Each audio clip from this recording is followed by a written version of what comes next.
two presidential candidates and ask them to stand up and introduce themselves, and they each have 4 minutes to address the group.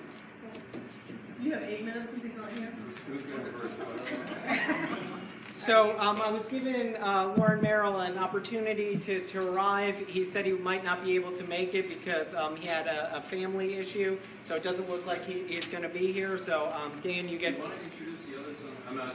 Well, you want to introduce the others on the ballot first? No, let's. We got a tight ship here, so. We are following direction. That's right, and the schedule. Is that my speech? Yeah. I'm not a behind the podium kind of guy. Can everyone kind of hear? Are you time? Is someone going to time this and tell me when I better? Okay, so tell me when to Please let them know when there's 2 minutes. Okay. We've already used 45 seconds. Yeah. Okay. Tell me when it's 2 minutes. You are starting now. Okay, I'm sorry. Hi, everybody. Hi, Dan. It's about our students. It's about our profession.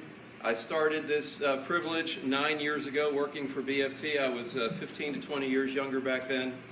And when I started, there were people that were warning me, and I knew it too, that there was a storm coming, and it was probably the worst storm ever to hit public education, probably the worst storm ever to hit any profession in history. People warned me at NEA, at AFT, that's our national organizations, at FEA, even people who worked in the BFT office were warning me that we could become the last generation of public school teachers. And that was because of the storm that was coming. There was a nationwide recession and worldwide depression. Healthcare costs were going crazy, and the politicians were blaming us, public sector workers. And here came the legislation that was designed to wipe us out, to turn all of this over to the charter school industry. The storm I'm talking about, it hit New Orleans in 2009, Hurricane Katrina. They reorganized their public schools as charter schools. And the legislation that came down to mess with our pensions and mess with our contracts and mess with everything, I knew when I started office, and this is the metaphor I used in front of a lot of faculties, I said the only thing we could do was make BFT stronger, hold together, go out to the shore, bind ourselves together to something greater than ourselves, and somehow hold back the tide. And that was our challenge. Now, working in the BFT office, my part of it was I to take on the last superintendent. You all remember those emails where I was calling them out? You were getting the emails at work. Dear teachers, it'd be terrible if anyone believed what Dan was saying. When I called them out for shifting money all over the budget, they had these dark positions they never wanted to fill, and then they were creating these surpluses so we couldn't get raises. When I became chief negotiator, we broke the pay freeze, and we've had raises in every contract ever since. Remember what's happening in healthcare? They were padding the healthcare trust fund with their own expenses. And I called them out for it again. Be terrible if anyone believed what I was saying, but they went from a 15% overhead to a 7% overhead across the state. Folks, my colleagues around the state, they're still getting health insurance increases, including this year. There are other counties that are having their health rates go up this year. And what have we had year over year? We're not getting health insurance increases. And we've gone, by the way, of the 6 counties touching us, including us, we've gone from 5th place to 1st place in average salary. It wasn't just me, it was you all too. It was people like Donna getting involved, recruiting dozens, if not 100 new members into this union, and coming out to bargaining sessions. It was people like the ones who joined us at a luncheon session. I think of some lunch sessions over the summer where we brought new people into the union, and one active person got motivated to that thing, started going to conventions, and now she's our vice president. Vanessa, I think of someone else, an angry non-member, who came up the ranks to the right way by questioning everything, finding out what we did in the office, and now he's our other vice president, Anthony. So many of you have got involved in different ways. Kevin learns everything he can, goes back to his school, presents it to the staff. So does Fred, so does Patty. Ed just now getting involved, thank you so much. And Stephanie been doing this for years. And Miss Har, bringing information back, and Margaret O'Connor, whose name I got right. And so many of you people that are getting involved, you have built BFT stronger. And along the way, as we've been doing these things, I've been doing my part in the office. We did, through the bargaining table, we got early release Wednesdays. We brought a new credibility to BFT. When I started, people were scared of me talking to their principals, but now we have a credibility to the district that comes with experience. I can talk to any principal without making it worse. We have the PGP gone for next year. Remember UBD? That was supposed to be the next thing. That was, yeah, we killed that too. Now, along the way, while you all have been getting active, we've been dealing with other threats, but guys, we can do this. We will not be the last generation of public school teacher.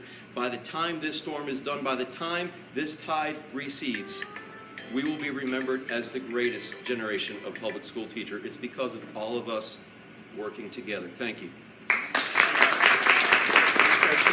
And I am currently the political coordinator pro tem, if you will. The position opened up this fall, and I went up to a couple meetings and they said, hey, you want to be political coordinator? And I said, sure. So I'm currently in it now.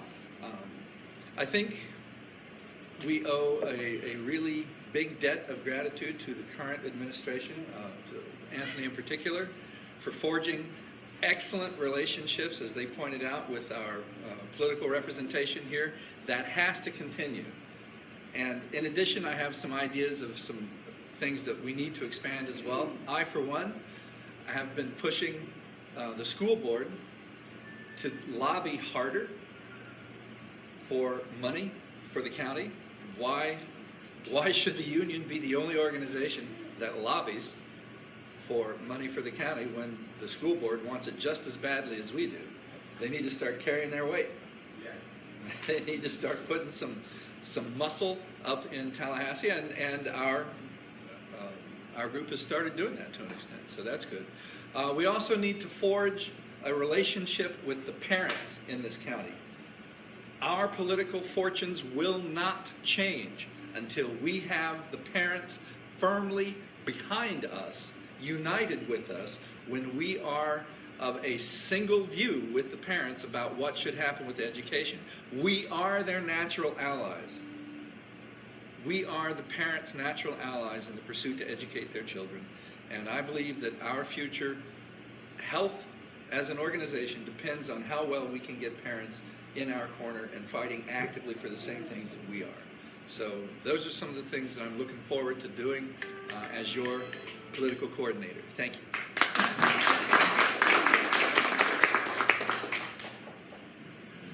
Thank you, Fred. Okay, when I became a teacher 15 or so years ago,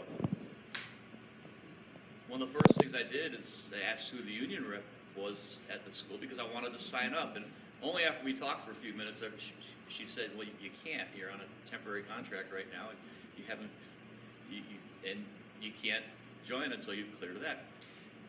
I did as soon as I could, because I come from a family that, in an area of the country that is deeply rooted in unionism. And I've seen both sides of how our unions help the middle class, help the everyday American, and I've also seen the amount of work and money being pumped into any organization against us. So it forged my deep burning belief that if you're not in the union, why are you in the business? I've been an executive director, what, 5-6 years? Yeah, and it kind of happened by accident, but I'm glad I did, because I got to look deeper into our organization and get a deeper understanding of how it works. And I can tell you, it's a lot of the work is being done by very few people, and we need more to do that, which will happen naturally with recruiting.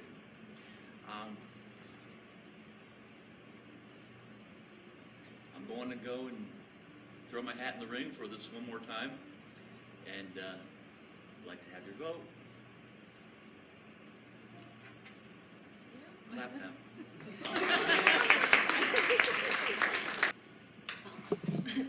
Kelsey said, when I'm friends with Kelsey Waterbury, and well, first I'm Amelia Hunter. Let's start there.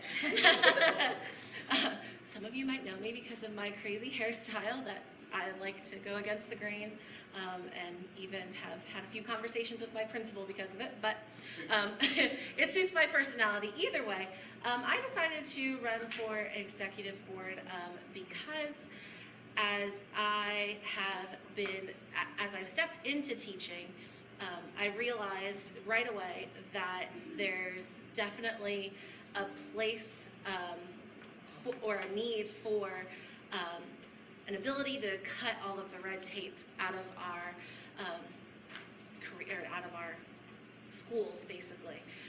And I wanted to cross that line and join the union in order to be able to reach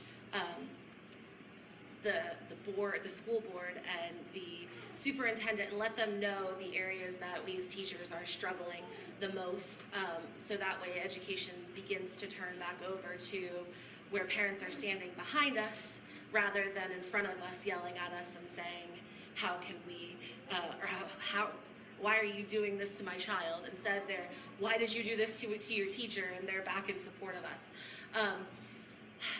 I personally have many friends who are in the ESE department, and my goal would be to kind of bring a little bit more light to their struggles. If I'm on the executive board, in the back of my mind, there's always going to be that special spot for ESE teachers and teachers who have all of those many, many things on top of the pile of work that we general education teachers already have. So if you choose to elect me for the executive board position, I'm going to make sure to keep in mind our ESE friends out there.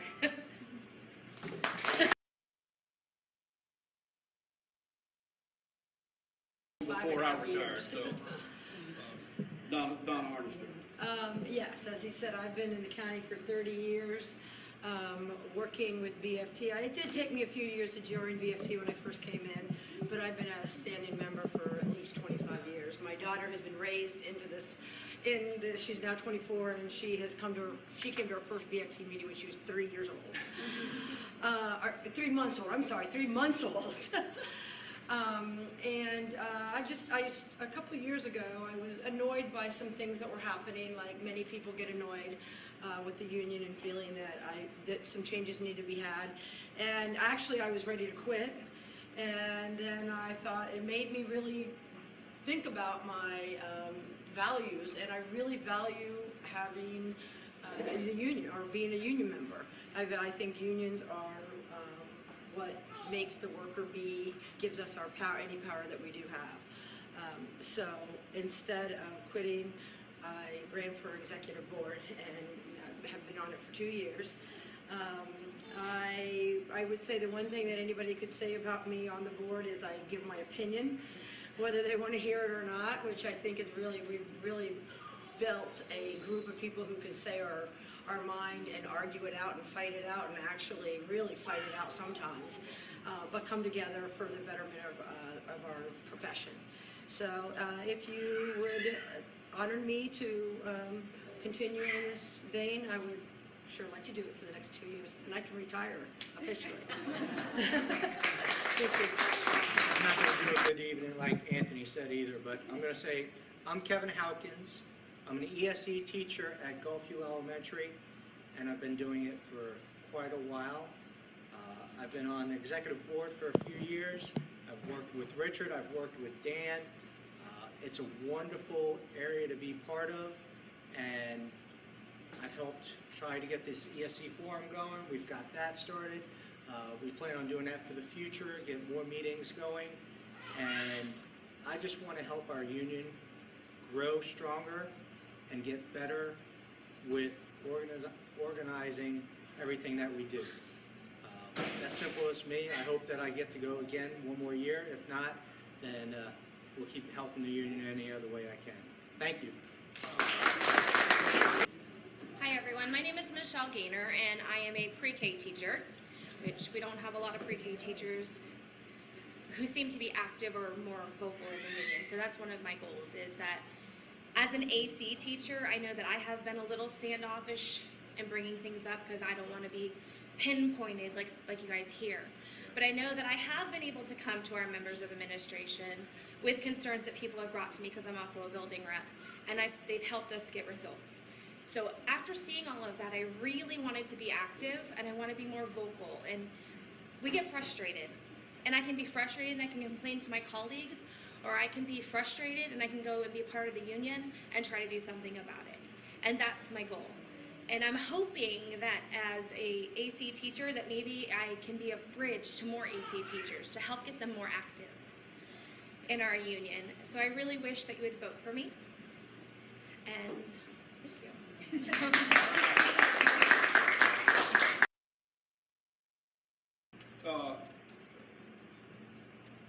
One important thing that I've got to say, and Kevin said it, regardless of who wins these different offices, it's important that you stay involved. The worst thing you can do is lose and say, I'll show them. You need to run, do your best, very best at the job that you can to be elected. And regardless of whether you're elected or not, you need to be resolved to serve teachers in Brevard County. I've been in Brevard County. This was my first teaching job in 1964. And I retired after about 37 years. And teaching is a tough, tough job. And nobody outside the profession makes it easier for me. It doesn't mean that you can't advance. I know that people say they have aspirations of becoming assistant principal or whatever sometime during their career. My wife was our building rep at Gemini Elementary.